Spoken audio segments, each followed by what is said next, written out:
This is the missional church. Simple. In the past, churches have spent large amounts of resources to construct the most attractive places imaginable for the community in which they were situated. Great music, compelling teaching, and a host of programs designed to gather people together were the staple of such church communities. Anyone who wanted to come was welcome, and church members were encouraged to invite their friends and neighbors. Generally, people had a pleasant experience. The people who came and were cared for seemed relatively similar. Education, income, pastimes, race, struggles, and histories seemed to be almost identical. Eventually, someone asked the question, what about all the people who aren't like us, but who live around us? Why aren't they here too?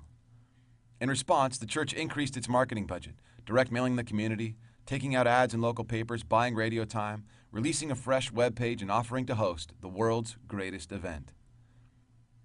The church was determined to be the center of everything great that happened in the community.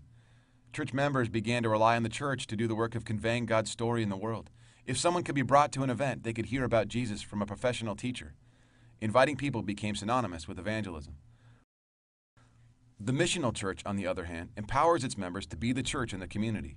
The church trains, resources, encourages, and challenges its people to live out the good news in their community with those who would otherwise be suspicious of a church and its marketing efforts. The church sends out its members to live among people unfamiliar with church customs, songs, and what it holds sacred, just like a foreign missionary. The missional church recognizes then that every believer embodies the life of the church in their neighborhood, in their school, or at their place of work. Each one of them telling God's story in the context of compassionate and genuine relationships.